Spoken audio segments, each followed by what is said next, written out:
Mon défi, faire le premier tour du monde sur un voilier non habitable, sans GPS, sans assistance et sans météo.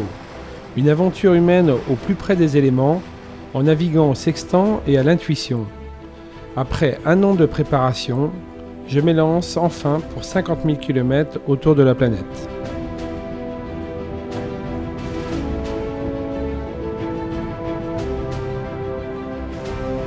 À l'assaut de l'Atlantique, 5000 km, une jolie météo qui nous attend. Les pilotes automatiques fonctionnent, le bonhomme est en forme et j'ai la niaque. Ils sont pas beaux?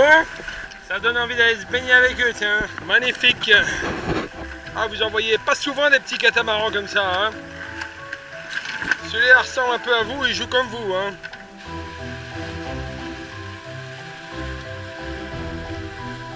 Magnifique coucher de soleil sous les nuages. Ça a l'air très méchant là, ce qui est devant. On voit rien. Ça souffle. Plus de voile à bord, ça prend cassé. Le bonhomme il est intact.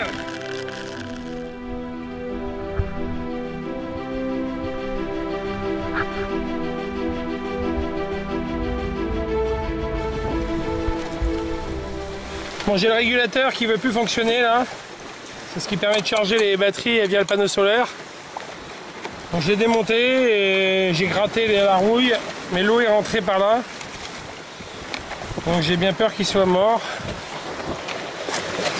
Et là pour l'instant j'ai plus de pilote, donc j'ai plus d'énergie, plus de pilote. Ça commence à être la bérésine là. Ça se sentir bon le petit ponche tout ça.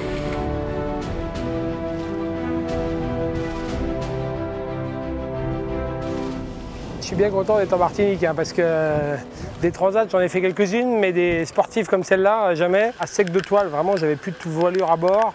Je me suis retourné, mais littéralement comme une crêpe.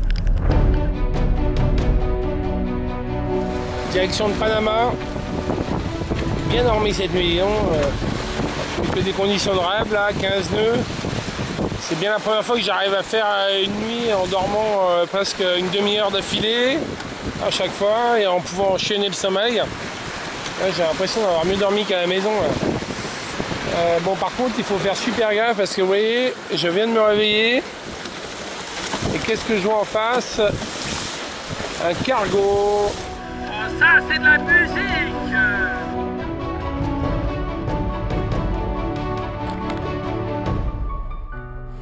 C'est la guerre depuis hier soir, il y a 40 nœuds de vent, des rafales à 50 et surtout une mer démontée.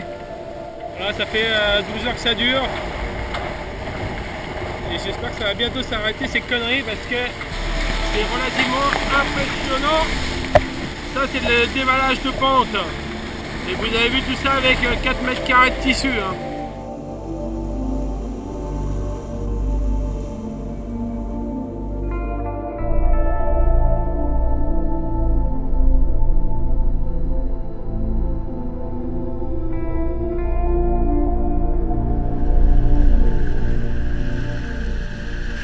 Le genre de tronc d'arbre que je me suis pris cette nuit là. Vous voyez les morceaux là, qui traînent dans l'eau? Pareil au décollage. Ah, il s'accroche le petit, hein. On finira tous les deux cette étape, je vous le garantis. Voilà ce qu'on appelle une vraie pétole. Et ben on n'est pas arrivé, hein.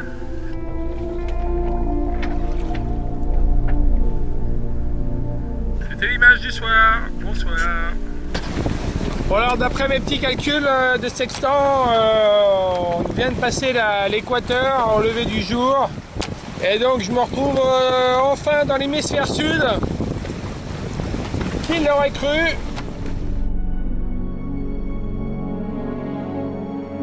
Je sens que je vais bien manger aujourd'hui. Je vais manger frais, je vais manger volant, je vais manger du poisson. Et regardez la pêche du jour, c'est pas magnifique ça? Alors, je me prépare un petit couscous au poulet ce soir, je l'assure. Je reste pas loin parce que si ça bouge, je peux tenir la gamelle. Oh putain, gueule. régale, figurez-vous. Pourquoi je suis là? Il y en a qui se demandent pourquoi je me torture autant. Je me suis chopé une installation hier soir.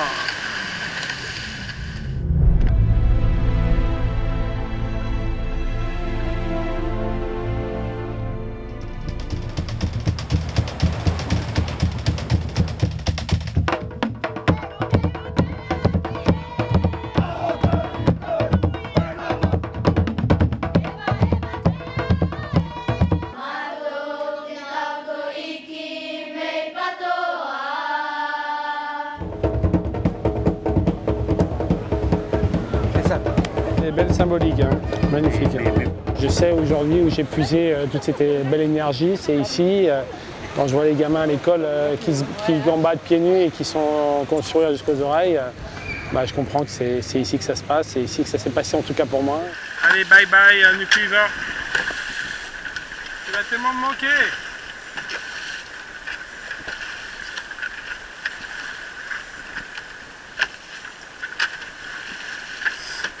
Putain.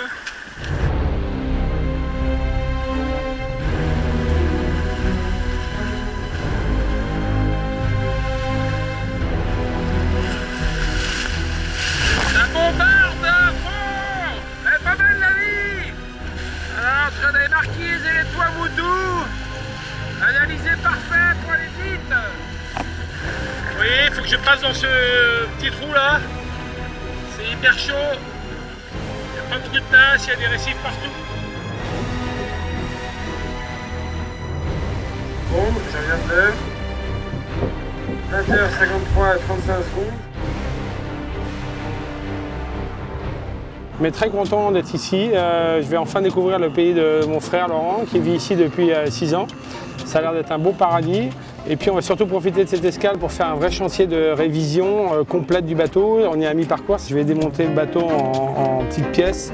Yvan a l'air heureux de ses navigations. Il a l'air d'être bien en mer. Il y a de la route à faire jusqu'au Sable d'Olonne, mais jusqu'à présent ça a l'air de bien se passer. Ce qu'il faut, c'est vraiment les piloter à 2 doigts, bien sentir où est la ligne jaune et ne jamais la franchir. Merci beaucoup. Allez, on y va.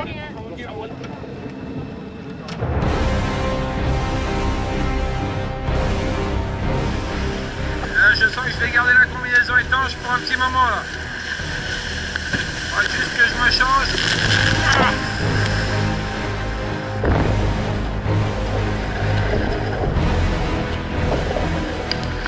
Il y a 52 devant.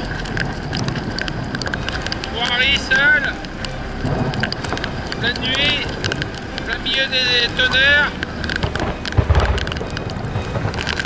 La tempête.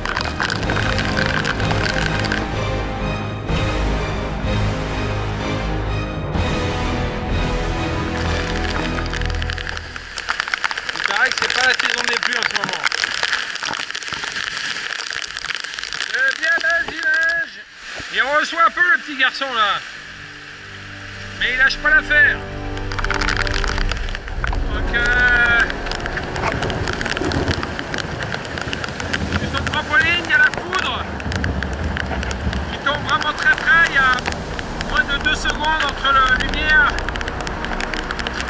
et le tonnerre. Autant dire que ça tombe vraiment très proche.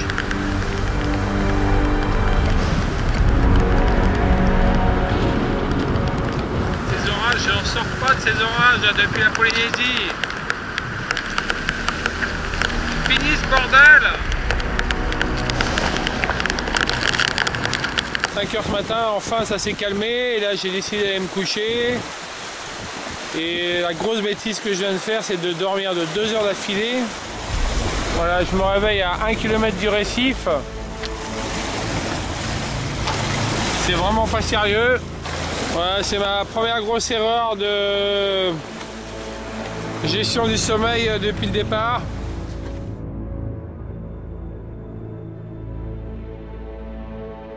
J'ai cassé mon safran, mon gouvernail qui s'est arraché du bateau. Vous voyez la toute fixation en bas. J'arrive à l'enlever maintenant. C'est un peu la galère là. Il va fixation du gouvernail au tableau arrière s'est arrachée. Mais heureusement j'ai pu récupérer le safran. Petite plaie ici. Ouah, ce que je redoute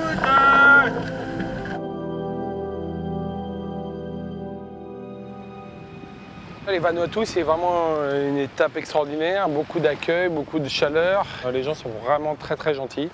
Ils ont été élus en plus, je crois récemment, le peuple le plus heureux du monde. Donc on sent que c'est paisible et voilà, ça fait du bien. Tout était réuni pour pouvoir faire ce bricolage. On a sorti de l'eau sur une plage d'une famille qui vit encore dans des cahutes. J'ai pu résoudre le problème des gouvernails. J'ai mon génaqueur qui est coincé devant, donc je vais mettre tout devant et je vais aller décrocher mon génaqueur devant dans une mer un peu périlleuse.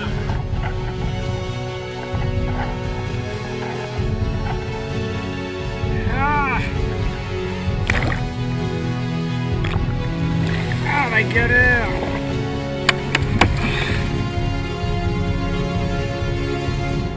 Ah, parfois, on travaille de rester sur le canapé, au coin du feu, bordel! C'est pas belle la vie! C'est pas les tropiques du tout ici, hein, je vous garantis, moi. Ça caille, il y a du baston, il y a du brouillard. Vive la Bretagne! Je viens de tomber à l'eau là! C'est la tempête, il y a 110 km/h de vent à peu près. Le bateau a enfourné sauvagement et je suis tombé au pied de main là dans l'eau et j'ai réussi à remonter en me tenant sur le tango. Il n'y a plus de voile, le bateau marche toujours à 8 nœuds. Il y a un vent à décorner les bœufs, j'ai mis une main dans l'axe du vent. Voilà, je suis dans la tempête et je pensais que ça allait en fait. Le temps passe, plus j'ai mal au dos. J'ai la barrière de corail là qui arrive. Je sais juste aller dans le sens des vagues. Et voilà la pointe nord-est de l'Australie. Ça marque la fin du Pacifique.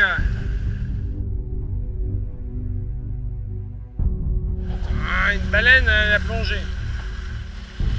Elle est là, oh magnifique! Il n'y a pas de mauvaise surprise. C'est très agréable. Ça fait du bien!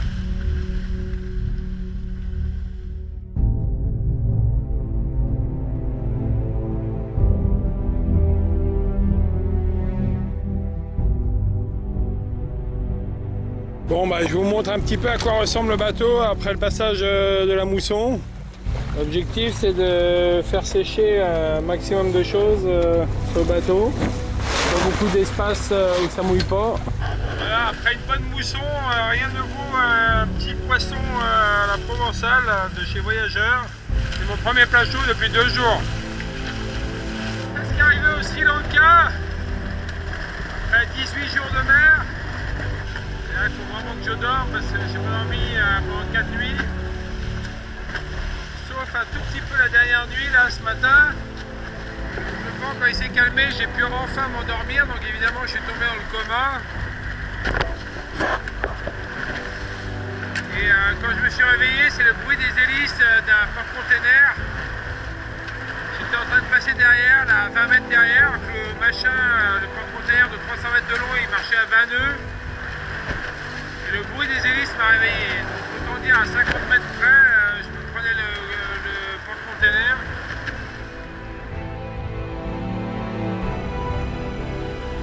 Oh putain mon bateau, mais chier! Putain, je me suis échoué comme un con! Mon bateau est mort, mais c'est pas vrai! Je me suis endormi 5 minutes! 5 minutes et je me suis échoué, putain, mon bateau est mort! Oh là là là là, mais j'ai traversé tous les océans et là je suis là comme un con!